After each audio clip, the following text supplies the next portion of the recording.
नमस्कार शेतकरी मित्रांनो, आज आपण मिरचीच्या प्लॉटवरती आलेलो आहे। आपण हा मिरचीचा प्लॉट बघू शकता, एकदम पूर्णपणे खराब कंडिशनमध्ये हा प्लॉट आहे।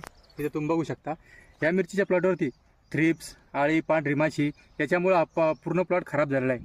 आता 2 ते 3 महिने या प्लॉटला लागवड होऊन गेली, 3 तोडे झाले, पूर्णपणे खराब झाला आहे। तर अशा प्लॉटवरती आज आपण एक डेमॉन्स्ट्रेशन घेणार आहे। त्याचा पंप आहे, त्याच्यामध्ये औषध टाकून फक्त आता आपण थोडे हे 2 तास 15-15 झाडे फवारणार आहे। तर चला आपण याचं आता प्रमाण घेऊ।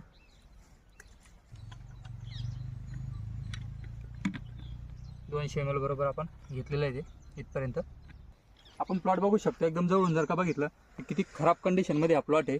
किती याचं हे बघितलं, जर शेंडा जर का बघितला जवळून तर पूर्ण खराब झालेला आहे, कोकडा झालेला आहे। इकडे बघू शकता आपण ही पूर्ण मिरची। तर आपण याच्यावर आता स्प्रे घेतोय हा, आणि याला घ्यायचे 3-4 तोडे झालेले आहेत, 3 तोडे झालेले आहेत। आणि कोणत्याही प्रकारची मिरची या झाडाला आज एकही मिरची नाही आहे।